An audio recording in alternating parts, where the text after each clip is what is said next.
प्रिय दर्शकों, नमस्कार। एक बार फिर से उपस्थित हूँ आप सबके सामने विश्लेषण जन्म कुंडली का इस कार्यक्रम के अंतर्गत।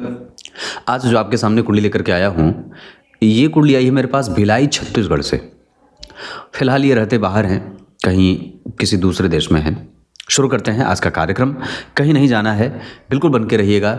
थोड़ी तबीयत ठीक नहीं है, कल लाइव भी आया था मैं अपने मेन चैनल पे, तो वहाँ YouTube की कुछ समस्या थी जिसके कारण लाइव सफल नहीं हो पाया, मतलब रोकना पड़ा बीच में। बाकी तो निरंतर गति से मैं लाइव आ ही रहा हूँ अपने मेन चैनल पे, नकुल पाराशर ज्योतिष लक्ष्य वाले पे।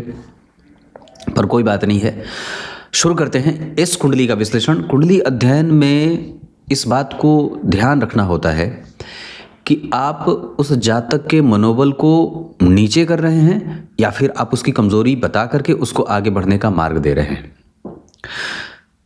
हमेशा याद रखना चाहिए कि किसी भी अवस्था में कुंडली का जो बल होता है वो दया से, क्षमा से, मानवीय गुण धर्मों की सुरक्षा से या रक्षा करने से, अपने जीवन में धर्म धारण करने से, ब्राह्मणों का आदर करने से, सूर्य को अर्घ्य देने से, अपने माता पिता का सत्कार करने से, पति पत्नी एक दूसरे का सम्मान करने से, शुचिता का पालन करने से, स्वच्छता का पालन करने से, धर्म जितना आपके अंदर समाया रहेगा उतनी ही ज्यादा कुंडली की प्रगति होती है। वस्तुतः जब आप चारों पुरुषार्थों को सोचते हैं, विचारते हैं, धर्म, अर्थ, काम, मोक्ष, तो अगर आप सिर्फ धर्म को किनारे करें तो सिर्फ धर्म पालन से आपको अर्थ की प्राप्ति भी होती है, आपको काम की प्राप्ति भी होती है और आपका मोक्ष भी मिलता है। धर्म से ही अर्थ आता है। वो अर्थ जो धर्म से बिलग होके आता है वो अर्थ किसी काम का नहीं रहता है। धर्म ही आपको असली काम भी सिखाता है। कितना काम की असली परिभाषा धर्म से जुड़ करके ही आप जान सकते हैं, और धर्म से तो मोक्ष की आवश्यकता पूर्ति हो ही जाती है।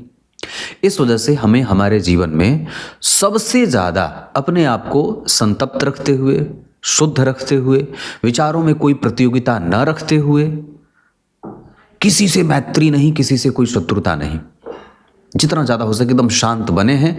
किसी को कोई प्रत्युत्तर नहीं और किसी को कोई बताने की आवश्यकता नहीं या होड़ नहीं है जीवन में कि हाँ हमारे पास ये है, हमारा बंगला इतना बड़ा है, हमारी गाड़ी इतनी आलीशान है, हमारे मित्र इतने बड़े हैं, हमारी पहचान बड़ी है, ऊंचे लोगों तक है, हम बड़े नाम वाले हैं। ये सब चीज़ें आपको धर्म से विमुख करती हैं। तो कहने का अर्थ मेरा इतना ही है, खाली सारभूत तत्व अगर समझें तो, कि सिर्फ अगर हम जीवन में ये उतार लेते हैं तो कुंडली के जो कमज़ोर ग्रह होते हैं ना, वो भी कई बार हमारे पक्ष में निर्णय देने लगते हैं। ये बताना बहुत आवश्यक भी है, क्योंकि कई बार लोग कुंडली विश्लेषण का असली अर्थ नहीं समझ पाते हैं। उनको लगता है कि सारे ग्रहों को समझ लिया, ये ग्रह अच्छा है, ये ग्रह बुरा है, उससे ही काम बन गया, जबकि ऐसा बिल्कुल भी नहीं है। आइए शुरू करते हैं इनकी कुंडली का अध्ययन। सबसे पहले इनकी कुंडली के पंचांग से आपका परिचय करा देता हूँ। जन्म हुआ है इनका मार्गशीर्ष माह में। मैंने ये बात कई बार कही है कि जो जातक या जातिका मार्गशीर्ष माह में जन्मे होते हैं वो मूर्खता करते हैं, जड़ता करते हैं, शठता करते हैं। मतलब उनमें बहस कई बार ज़्यादा होती है। ये मार्गशीर्ष माह का प्रभाव है, ये कोई अपने मन से कहने वाली बात नहीं है। मैंने जितनी भी कुंडलियाँ देखी हैं और जहाँ कहीं भी मैंने मार्गशीर्ष माह देखा है, अभी मार्गशीर्ष ही चल रहा है। वैसे माहों में भगवान ने इस बात को माशा नाम मार्गशीर्षो हम कहा है, गीता जी के विभूति योग के वर्णन में भगवान ने यही बात कही है कि मैं माहों में मार्गशीर्ष माह हूँ। तो इसमें मोक्षदा एकादशी आ जाती है, ये सब एकादशी है, दोनों एकादशियाँ बड़ी क्या बोलते हैं कि उत्पन्ना एकादशी आ जाती हैं, मोक्षदा एकादशी आ जाती है। तो इस वजह से भी ये माह बड़ा ही शुभ माह कहा गया है। लेकिन इसके प्रभाव जातक पे कई बार नकारात्मक पड़ते देखे गए हैं। मतलब उनको अपनी बुद्धि का कई बार छोटा मोटा इस्तेमाल करना नहीं आता, बस कर देना भी होता है। कार्तिक और मार्गशीर्ष का प्रभाव। हेमंत ऋतु में जन्मे लोग प्रेम की भाषा समझते हैं, उदार हृदय वाले होते हैं, उनमें बहुत ज़्यादा कल्पना नहीं होती है, वास्तविक अध्ययन वो ज़्यादा करते हैं, प्रेम की भाषा समझते हैं, हंसोड़ प्रवृत्ति के होते हैं, जिस पे विश्वास कर लें उस पे 100% विश्वास है। तो ऐसी बातें होती हैं। कृष्ण पक्ष की नवमी तिथि दिन मंगलवार, मंगलवार यानी कि मंगलदेव इस कुंडली के वार के अधिपति हो गए और वो बनते हैं इस कुंडली के तृतीय और अष्टम भाव के स्वामी होकर के प्रधान पापी ग्रह, प्रधान पापक ग्रह बन जाते हैं। और वो जन्म कुंडली में बैठे हैं छठे भाव में, तो पापक ग्रह का जन्म कुंडली के छठे भाव में बैठना वैसे भी उत्तम परिणाम दे जाता है। तो इसका अर्थ होगा कि मंगल यहाँ पे काफी हद तक जातक के जीवन में बुरे परिणाम तो करेंगे, लेकिन विषम परिस्थितियों का निर्माण करेंगे। कई बार व्यक्ति का निर्णय गलत भी हो जाएगा, ऐसा भी होता है। मतलब हम जिस पे विश्वास कर रहे हैं उसको चेक करके करना होगा। मंगलवार कृष्ण पक्ष की नवमी तिथि, मुझे सर्दी है बहुत तेज, कृष्ण पक्ष की नवमी तिथि, और यहाँ के चंद्रमा जो होते हैं कृष्ण पक्ष के नवमी तिथि के चंद्रमा वो पापक होते हैं। इस वजह से कई बार व्यक्ति को अपने जन्म स्थान से दूर जाकर धन कमाना पड़ता है।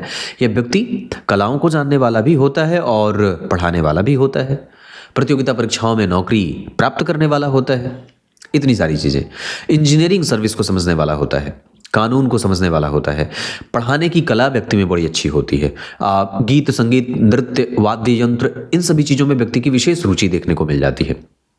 कृष्ण पक्ष के नवमी तिथि के चंद्रमा व्यक्ति के मन को एक जैसा नहीं रहने देते। कई बार वो व्यक्ति कभी शांत है, कभी उद्विग्न है, कभी महान विद्वान बुद्धिमान होने का परिचय दे देता है और कभी बड़ा ही गड़बड़ निर्णय कर देता है। तो ये जन्म कुंडली में दिखाई देती है। यहाँ व्यक्ति को कृष्ण पक्ष के नवमी तिथि के चंद्रमा को शुद्ध करना है, वारेस को शुद्ध करना है। विष्णु सहस्त्रनाम का पाठ करें, गाय की सेवा करें, गणेश जी को दूध अर्पित करें और गाय को हरा चारा खिलाएं। सूर्य को अर्घ देने के साथ साथ रामचरितमानस का नित्य पाठ करें, विष्णु सहस्त्रनाम का पाठ करें, ये सब चीजें होती रहें। शंख का दान करें, चावल दान करें। अमावस्या को तो निश्चित रूप से किसी वेद पढ़ने वाले विद्यार्थी को दान दें, यह बहुत आवश्यक होगा। इन सभी चीजों से चंद्रमा का दोष, मंगल का दोष, बुध का दोष, नक्षत्र का दोष जितना भी होगा वो सब समाप्त होता रहेगा। पूर्वा फाल्गुनी नक्षत्र, वस्तुतः अगर आप देखें तो इस पे देवी मैया का अधिकार है। तो यज्ञ, दान, तप, पूजा पाठ, मंत्र जप, देवी कवच का पाठ, देवी सूक्त का पाठ, ये सब बड़ा आवश्यक होगा। ओम भगाय नमः इस मंत्र का जप करना होगा प्रत्येक दिन कम से कम 108 बार। श्री भगाय नमः। उसके बाद नीले फूल की कटैली की जड़ अपने गले में धारण करना होगा। अगर ये ना मिले तो नवग्रह कवच धारण करना होगा। इन सभी चीजों से कुंडली को और भी ज्यादा इतना बलवान बना देंगे कि कुंडली के जितने भी बुरे पक्ष होंगे वो सब हमारे पक्ष में आकर के शांत और सकारात्मक हो जाएंगे। विषकुंभ योग है, गर कर्ण, क्षत्रिय वर्ण और मनुष्य गण। इस वजह से ईर्ष्या है, द्वेष है, क्षत्रिय वर्ण के कारण मोह है, मात्सर्य है, आलस्य है, प्रमाद है, कुंठा है, इन सभी चीज़ों से व्यक्ति को भरा पूरा देखा जाता है। उसमें इच्छा भी है और वो अपना आदर भी ढूंढता है। बचकानी हरकतें उसके लिए बड़ी सामान्य बात हो जाती है, बहस कर देना बड़ा सामान्य हो जाता है। तो ये सब चीज़ें, जहाँ क्रोध करना है कई बार वहाँ ना करे, जहाँ नहीं करना है वहाँ क्रोध कर जाए। तो ये चीज़ें यहाँ पे मैं अब इसको और भी समझना है कैसे कि ऐसा क्यों होता है। क्योंकि चंद्रमा कृष्ण पक्ष के नवमी तिथि के हैं और 12वें हैं, उनके ऊपर अष्टम भाव के स्वामी की दृष्टि है। चंद्रमा से गुरु षडाष्टक सकट योग में चले गए। इस वजह से व्यक्ति के अंदर जितनी भी सकारात्मक चीजें होती हैं वो कई बार कंपटीशन में चली जाती हैं और जो नकारात्मक बिहेवियर होता है वो सामने तुरंत प्रकट हो जाता है। मतलब हमें यहाँ पे इन सभी विषयों पे काम करना ही होगा। ये आपकी कुंडली का पंचांग था जिसमें चंद्रमा को ठीक करना है, नियमित दिनचर्या ठीक रखनी है, पति के साथ कम्युनिकेशन अच्छा रखिए, कुटुंब जनों से कम्युनिकेशन अच्छा रखिए, भाई बहन के साथ संबंध अच्छे रखिए, किसी से कोई कंपटीशन ना करिए, कोई मतलब नहीं बनता है क्योंकि सारी चीजें बिल्कुल ही नष्ट हो जाने वाली होती हैं। आइए अब मैं आपकी कुंडली में ये बात बताऊंगा कौन से ग्रह कितने अंशों पे और किस राशि में बैठे हैं, उनको कहाँ बैठना चाहिए था। अब यहां से आगे बढ़ते हैं। सबसे पहले बात करते हैं जन्म कुंडली में सूर्य जो ग्रहों के राजा हैं और इस कुंडली में उनको भाव मिला है 12वां, जहां उन्होंने अपने भाव में चंद्रमा को बिठाया है। या तो उनको वहीं बैठना चाहिए था, या तो लग्न में बैठ जाते, या तो इन भावों में से मतलब नवम, दशम और एकादशवें भाव में कहीं बैठ जाते। अच्छा होता कि वो यहां भी बैठ जाते, पर वो वहां नहीं है, शनि के साथ संघर्ष कर रहे हैं और राहु और केतु से प्रभावित हो रहे हैं, राहु की दृष्टि प्राप्त कर रहे हैं। इस वजह से व्यय भाव के अधिपति पे राहु की दृष्टि जब कभी जाएगी या शनि का संपर्क बनेगा तो व्यक्ति पे एक्स्ट्रा व्यय आएगा या कई बार उसके आत्मविश्वास में कमजोरी देखने को मिलेगी, स्वास्थ्य से संबंधित समस्या भी देखने को मिलेंगी, शीत जनित बीमारियां भी हो सकती हैं, क्योंकि चंद्रमा 12 में है और राहु 12वें भाव के अधिपति सूर्य के ऊपर दृष्टि डाल रहे हैं, जिसके कारण कई बार कई तरीके की समस्या हड्डियों से, दांतों से, सर्दी खांसी जुकाम, हब्बा डब्बा जिसको बोलते हैं हमारे यहाँ, वो सब हो सकता है। सूर्य बैठे हैं 9 अंश के साथ 36 कला अनुराधा नक्षत्र शनि के साथ। मतलब अगर नक्षत्र के स्वामी के साथ बैठे हैं तो पराक्रमी बनाएंगे और थोड़ा बहुत एक्सपीरियंस व्यक्ति को हो जाएगा। भाग्यशाली भी बनाएंगे और धार्मिक भी बनाएंगे। भाग्यशाली थोड़ा बहुत पर धार्मिक ज्यादा। तर्क बल ज्यादा है और प्रैक्टिकल बिहेवियर भी होगा। आत्मविश्वास की कमी, कभी कभी व्यक्ति जो है वो नैतिकीय पालन नहीं करता या नैतिकीय तत्वों की जिम्मेदारी नहीं लेता या अपनी जिम्मेदारी का एहसास कभी कभी ना के बराबर करता है। उसके बाद नवमांश कुंडली में यही सूर्य कन्या राशि में बैठ रहे हैं पंचमेश होकर के, जिसके कारण कई बार परिणाम मन मुताबिक न मिलना, जबकि दशमांश चक्र में लग्नेश होकर के नीच के हो रहे हैं, बुध और मंगल से दृष्ट हैं, तो यहाँ पे भी थोड़े बहुत उनको संघर्ष में ही देखने को मिलता है। कई बार ट्रैक बदलना पड़े, जो पढ़ाई कर रहे हैं वहाँ से हट करके कई बार व्यक्ति को दूसरा कुछ काम करना पड़ता है, या जितनी विश्वसनीयता व्यक्ति को समाज में मिलनी चाहिए लोगों से उतनी नहीं मिलती है, या इसमें आप अपनी गलती कह सकते हैं या फिर चयन की गड़बड़ी कह सकते हैं। उसके बाद बात करेंगे तो सूर्य अपनी दशा काल में जब कभी भी राहु और सूर्य की दशा आएगी या सूर्य की दशा में राहु का अंतर आएगा या जब कभी भी इनका प्रत्यंतर होगा तो मानसिक तनाव बढ़ेगा। उस सूर्य की महादशा में बुध और शुक्र का अंतर भी व्ययात्मक रहेगा, जबकि चंद्रमा के साथ मंगल गुरु और ये जो दशाएं होंगी वो अच्छी जाएंगी। मतलब सूर्य की दशा में चंद्रमा, सूर्य की दशा में मंगल, सूर्य की दशा में गुरु का अंतर अच्छा जाएगा या अंतर प्रत्यंतर जैसा भी होगा ये अच्छा जाएगा। इसको ठीक करने के लिए आप नियमित दिनचर्या का पालन करिए। रविवार को नमक का सेवन बिल्कुल ना करें, सूर्य को अर्घ नियमित रूप से दें, विष्णु सहस्त्र नाम का पाठ मैंने बताया है, और इतनी सारी चीजें, पीपल का वृक्ष वगैरह मिल जाए तो उसकी परिक्रमा करें, तुलसी अपने घर में जरूर लगाएं। तुलसी की जो व्यक्ति प्रत्येक दिन पूजा करता है उसको कई बार बहुत सारी चीजें कई कई यज्ञ करने का पुण्य मिल जाता है। आप तुलसी के पौधे के पास बैठ करके संध्या करते हो, तुलसी के पौधे के पास बैठ करके मंत्र जप करते हो, दीप दान करते हो, दीपक जलाते हो सुबह शाम, आपको ना इतना लाभ होगा कि आप जिसकी मतलब सोच नहीं सकते।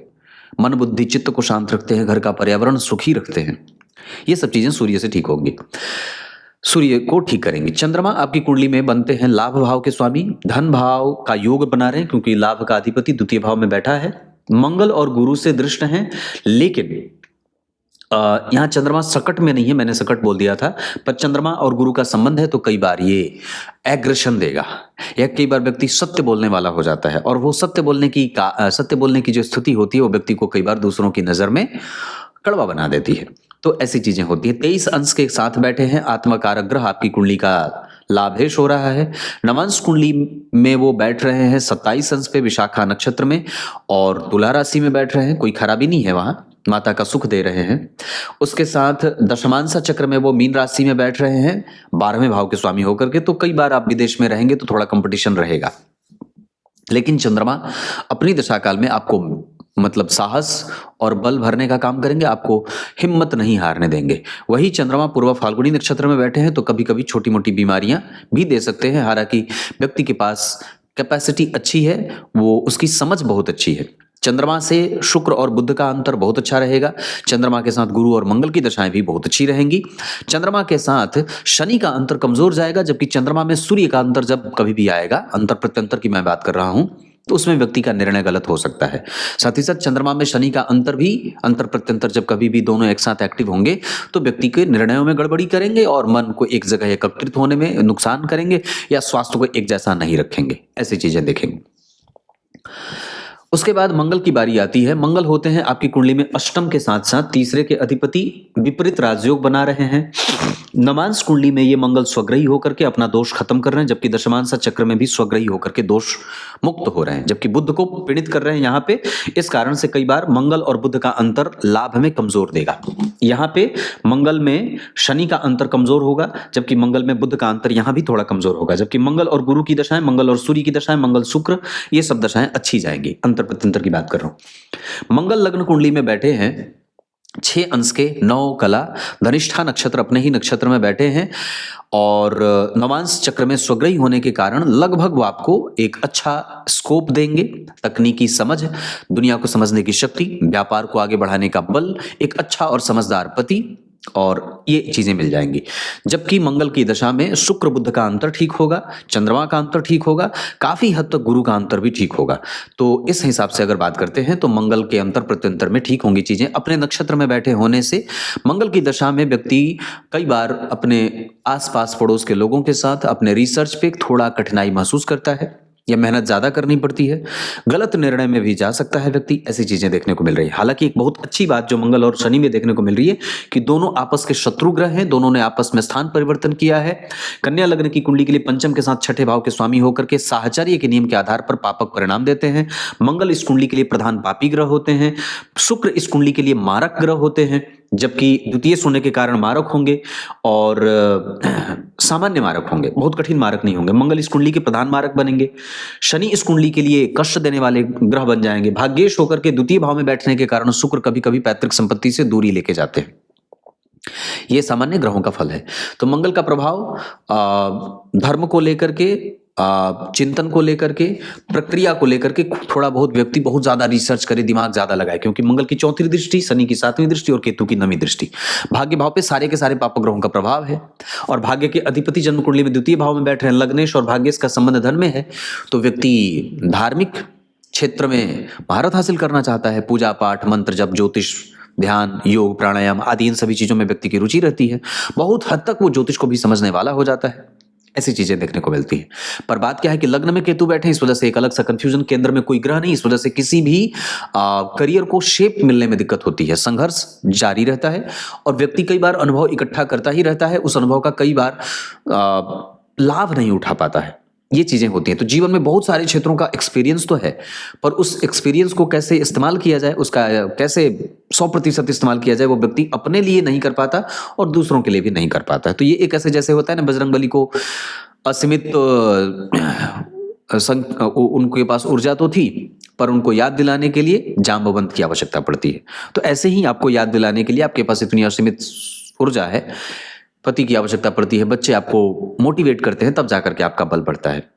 साथ ही साथ पंचमेश होकर के छठे भाव में बैठे हैं, पंचमेश होकर के तृतीय भाव में बैठे हैं, सूर्य के साथ अस्त हो रहे हैं, तो संतान को कष्ट होता है, संतान को बीमारी होती है, कई बार गर्भपात होता है, संतान होकर के कई बार रोगी हो जाए, रुग्ण स्वास्थ्य में परेशानी हो जाए, कई बार स्वास्थ्य से संबंधित समस्या संतान को लेकर के आयु और मृत्यु के बीच के संकेतों को भी देने वाली हो जाती है। इस वजह से संतान को लेकर के किसी भी प्रकार से उसके स्वास्थ्य को लेकर के कोई भी दोहरी राजनीति ना करें या उसके साथ कोई भी लापरवाही ना करें, ऐसा मैं बता रहा हूं। मंगल 12वें भाव पे चंद्रमा को देख रहे हैं तो ऋण मुक्ति में सहायक होंगे, लेकिन आपको ऋण का लेना देना, धन का लेन देन करना बहुत सावधानी से करना होगा। लग्न पे भी मंगल की दृष्टि है जो उग्रता देंगे, कठोरता देंगे, जिद्द और हठ देते हैं, तो ऐसा मंगल के कारण होता है। लग्न पे मंगल और केतु का प्रभाव है, इस कारण से सारे के सारे पाप ग्रहों का प्रभाव पड़ जाने के कारण एक अलग तरीके का नैराश्य भाव भी आता है या एक संघर्षों का काल भी देखने को मिल जाता है। तो ये मंगल है।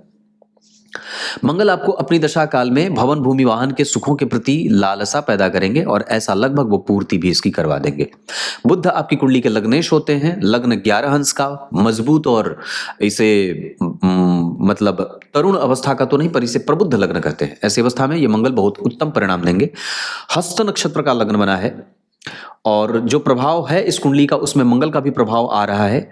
इस कारण से यहाँ व्यक्ति में एग्रेशन रहेगा, जल्दबाजीपन की प्रवृत्ति रहेगी और बड़ा ही एक अजीब तरीके का अनुशासन भी देखने को मिल जाता है। तो बुध के प्रभाव में द्वितीय भाव में शुक्र के साथ युति जो हो रही है और वो तुला राशि में युति हो रही है, इस वजह से उस युति का फल थोड़ा सामान्य मिलेगा। जो युति यहां भी हुई है इसका भी फल सामान्य मिलेगा, क्योंकि कोई भी ग्रह द्विस्वाभाविक राशि में युति नहीं कर रहा है। यहां ये चर प्रकृति की राशि में है, यहाँ ये स्थिर प्रकृति की राशि में युति हो रही है, तो एक स्थिरता रहेगी ग्रहों के फल में। मतलब वो आपको शायद समझने में ना आए, जैसे सूर्य और शनि का जो फल होगा वो सामान्यतः थोड़ा कम नजर आएगा, उसी तरीके से शुक्र और बुध की जो फल रहेंगे वो भी थोड़े कमजोर से या न्यूट्रल से परिणाम करेंगे। युति का फल, जब ये दोनों ग्रह एक साथ एक्टिव होंगे तो इनका फल थोड़ा सामान्य मिलेगा। तो ये मैंने बुध के बारे में बात कही थी। बुध आपकी कुंडली में जिस स्थिति में विशाखा नक्षत्र में बैठे हैं, नवांश कुंडली में वो मेष राशि में जा रहे हैं, दशमांशा चक्र में भी मेष राशि का समर्पण है उनके ऊपर। इस वजह से बुध की दशा व्यक्ति के सूझबूझ को बढ़ाने वाली होगी, भाग्य को बल देने वाली होगी। शुक्र की दशा भी भाग्यशाली साबित कराएगी, शनि की दशा में भी भाग्य का लाभ मिलेगा। मतलब ये तीनों ग्रह ऐसे नहीं कि बुरे ही परिणाम करेंगे, कुछ अच्छे परिणाम भी देखने को मिलेंगे। कृतज्ञता बढ़ेगी बुध की दशा में, कम्युनिकेशन स्किल बेहतर होगा बुध की दशा में, और बुध की दशा में व्यापार, नौकरी, दिनचर्या ये सब भी ठीक होंगे।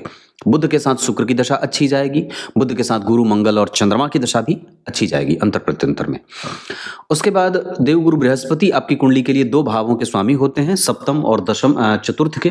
तीसरे भाव, अपने भाव से 3 घर आगे, अपने भाव से 12 घर पीछे।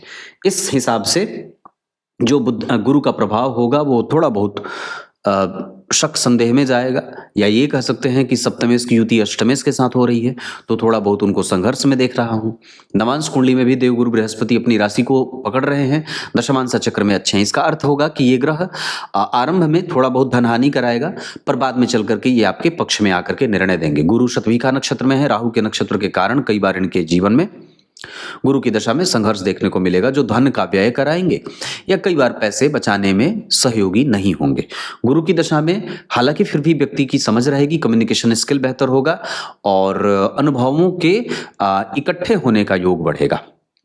नौकरी बदल सकती है, दाम्पत्य के बल के कारण व्यक्ति को जीवन में आसानी हो जाएगी, और उसके बाद माता पिता, सास ससुर, इन लोगों का सहयोग भी प्राप्त होगा गुरु की दशा में। गुरु की दशा में थोड़ा बहुत स्वास्थ्य को ध्यान में रखना होगा, और उसके साथ गुरु की दशा में धन के प्राप्ति के योग भी बनेंगे, संतान वगैरह के साथ संबंध अच्छे होंगे, मनोनुकूल परिणाम प्राप्त होंगे। कुछ नया व्यापार वगैरह शुरू करना चाहते हैं तो गुरु की दशा में भी किया जा सकता है। 19 अंश के बैठे हैं, कोई खराब अंश पे नहीं बैठे हैं। शुक्रदेव आपकी कुंडली में द्वितीय भाव के स्वामी होकर, भाग्येश होकर के द्वितीय भाव में बैठे हैं, वक्री हैं, और अगर वही बुध वक्री हो जाते तो शुक्र का बल बढ़ जाता, क्योंकि शुक्र वक्री ग्रह के साथ होते हैं तो उनका बल बढ़ जाता है। तो शुक्र यहाँ वक्री हो गए, इस वजह से दोषयुक्त हो जाएंगे, उनका काफी हद तक परिणाम लग्न का मिलने लगेगा। इस वजह से कई बार व्यक्ति में धैर्य की कमी, कड़वा बोल देना, या शुक्राचार्य की भांति, शुक्र जो शुक्राचार्य थे दैत्यों के गुरु, वो बड़े ही कठोर थे और बड़े शाप देने में आगे थे। तो ऐसा ही व्यवहार कई बार हो जाता है कि व्यक्ति बिना समझे भी कई बार सामने वाले पे चढ़ बैठता है। ये ऐसा शुक्र के कारण होता है, ये स्वभाव, ये नॉर्मल है। दशमांशा चक्र में शुक्रदेव मकर राशि में, नवांशा में भी मकर राशि में जा रहे हैं। इस वजह से इनका प्रभाव व्यक्ति को पद वृद्धि की तरफ या पद की इच्छा की तरफ मोड़ेंगे। शुक्र स्वाति नक्षत्र में बैठे हैं और गुरु से दृष्ट हैं, उनके ठीक आगे सूर्य और बुध बैठे हैं, तो वैसे ही वाशी योग का निर्माण हो रहा है, जिसके कारण व्यक्ति बुद्धि का सही इस्तेमाल करने वाला भी होता है, पर कई बार उत्तेजित अवस्था के कारण कमजोरी हो जाती है। हालांकि यहाँ पे शुक्र की दशा में दाम्पत्य का सुख बढ़िया मिलेगा, दिनचर्या अच्छी रहेगी और अनुभव बढ़ेगा। कुंडली में शनिदेव जो बने हुए हैं वो तीसरे भाव में बैठे हैं, जरा ध्यान से समझेंगे। मैं अभी और भी चीजें समझा दूं। जैसे शनि वृश्चिक राशि में सूर्य से अस्त हो गए तो इस कुंडली के पंचमेश अस्त हो गए तो संतान को कष्ट हो जाता है।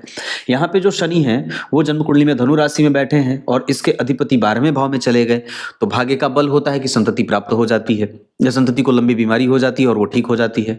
दशमांशा चक्र में शनिदेव धनु राशि में बैठ रहे, गुरु से दृष्ट हैं, इस वजह से शनि देर से ही सही पर व्यक्ति को परिणाम दे जाते हैं। अब जरा ध्यान से समझिए, राहु जन्म कुंडली में सप्तम भाव में बैठे हैं, ये मारक हो जाते हैं, सप्तम मारक स्थान, सप्तम स्थान में शनि का प्रभाव। सप्तम स्थान के अधिपति जो गुरु हैं वो मंगल के संपर्क में आ रहे हैं, जो अष्टम भाव के स्वामी हैं, और ऊपर से लग्न के केंद्र में कोई भी ग्रह देख नहीं रहा है, केंद्र पे मंगल की दृष्टि है जो अष्टमे से, तो कई बार व्यक्ति को बेवजह चिंताएं देते हैं।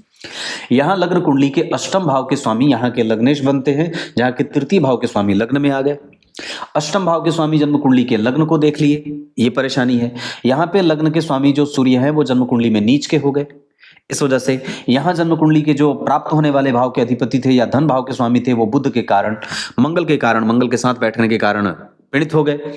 यहाँ जन्म कुंडली में 12वें भाव के स्वामी के ऊपर राहु की दृष्टि थी, यहां 12वें भाव के स्वामी सूर्य के ऊपर भी राहु की दृष्टि है। यहां पे 12वें भाव के स्वामी के ठीक पीछे राहु बैठे हैं और इस भाव के अधिपति के ऊपर सूर्य का प्रभाव है। जबकि इस भाव में अगर ये गुरु नहीं बैठे होते तो कुंडली को कमजोरी मिल जाती। तो दाम्पत्य अगर ठीक है तो इसी गुरु के कारण है। लेकिन जो मानसिक व्यय है, जो अपनी ऊर्जा का सही इस्तेमाल ना कर पाना है, या जो चीजें गड़बड़ी हैं, वो इसी 12वें भाव के अधिपति पे राहु की दृष्टि के कारण है। पंचम भाव के स्वामी का पंचम भाव को देखना संततिवान बनाता तो है, पर पंचम भाव पे केतु की दृष्टि और शनि का प्रभाव, इससे 2 घर आगे, मतलब इससे ठीक आगे गुरु मंगल संतति के रुग्ण होने का कारण बना देते हैं। कई बार लंबी बीमारी का खतरा दे देते हैं। ऐसा भाग्य भाव के स्वामी का जन्म कुंडली में द्वितीय भाव में जाना भाग्य की कहीं ना कहीं चिंताएं देते हैं। इसके बाद भाग्य भाव के अधिपति के ऊपर किसी भी ग्रह की दृष्टि नहीं है, गुरु की दृष्टि है जो सप्तम और चतुर्थ के अधिपति हैं। लेकिन वो छठे भाव में जाकर के विवाह की सुरक्षा कर रहे हैं, एक अच्छा गाइड जैसा दाम्पत्य संभालने वाला पति दे देते हैं। क्योंकि यहाँ पे कम्युनिकेशन भी देखा जाता है। इस भाव के अधिपति के ऊपर जब गुरु की दृष्टि पड़ेगी तो एक अच्छा दाम्पत्य मिल जाता है। इतनी सारी चीजें। तो मैंने ये बात कही, व्यक्तित्व पे काम करने की आवश्यकता नहीं है, वो बहुत अच्छा है, वो जैसा भी है परमात्मा की कृपा है। और हम अपनी वाणी पे थोड़ा काम करेंगे, हम मेहनत और करेंगे, मन शांत है, हम नियमित दिनचर्या का पालन करेंगे। इसके अतिरिक्त विद्या बुद्धि विवेक को और भी ज्यादा संतुलित करने के लिए, अपने आप को और भी ज्यादा गंभीर बनाने के लिए हम ग्रंथों का और पुस्तकों का और वर्तमान में इंटरनेट से ज्यादा हम पुस्तकों पे विश्वास करेंगे। इसके साथ साथ कई बार चीजें आजकल मेरे पास भी जब लोग कुंडली दिखाने आते हैं तो मैंने गूगल पे ये देखा, इंटरनेट पे ये देखा, जबकि मैं कहता हूँ शास्त्रों को उठाने की आवश्यकता है। तो इसकी आवश्यकता ज्यादा है। नौकरी और व्यापार में नौकरी ज्यादा अच्छी है, सामान्यतया आप उसके साथ साथ कोई छोटा मोटा व्यापार कर सकते हैं। इसके साथ ये कुंडली सोचती बहुत कम है और कई बार करने के बाद सोचती है। तो कंसंट्रेशन को ठीक करना होगा। बजरंगबली के 12 नामों का नित्य उच्चारण करने से गंभीरता बढ़ जाएगी। उसके साथ अगर विचार करें तो यहाँ पे कम्युनिकेशन को और भी ज्यादा समय देने की आवश्यकता है, उसको और भी ज्यादा स्किल करने की आवश्यकता है। सामाजिक प्रतिष्ठा इस कुंडली में सदैव अच्छी रहेगी, कभी भी सामाजिक मतभेद नहीं होगा। समाज में प्रतिष्ठा 100% आपके साथ है। प्राप्त भी आप वो कर लेंगे जिसके लिए आप जीवन जी रहे हैं या जो चल रहे हैं। इच्छा है कि स्वयं पे काम किया जाए, स्वयं को कितना बेहतर बनाया जाए और समाज में अपने आप को कितना बेहतर दिखाया जाए, ये आपकी मानसिक इच्छा होती है। ये कुंडली कभी भी ऋण में नहीं मरेगी। लेकिन हाँ, ये कुंडली जब किसी को भी पैसे दे देगी तो पैसे अटक जाएंगे। कम्युनिकेशन इस कुंडली का बड़ा बेहतर है, इसमें जरा भी संदेह नहीं है। इतनी सारी चीजें। विभिन्न ग्रहों के विभिन्न वर्ग चार्ट पे अगर विचार करता हूं तो स्वास्थ्य के मामले में आपको परेशानी होगी शनि की दशा में, मंगल की दशा में और राहु केतु की दशा में। इसमें भुजाओं में दर्द होगा, पेट में परेशानी होगी, हार्मोनल डिसबैलेंस होगा और कभी कभी सूर्य और शनि की दशा में दांतों से संबंधित समस्या होगी, हड्डियों से संबंधित। बुध, शुक्र, गुरु और मंगल, ये 4 ग्रह भवन भूमि वाहन से संबंधित निर्णय में सहयोगी होंगे। माता और पिता दोनों का सुख इस कुंडली में 100% अच्छा है, जबकि उनसे दूर रहने का योग भी बना हुआ है। माता और पिता को लेकर के अगर स्वास्थ्य में कमजोरी होगी तो राहु और केतु की दशा में, बाकी वैसे शनि और चंद्रमा की दशा में भी थोड़े बहुत स्वास्थ्य में कमजोरी आ सकती है।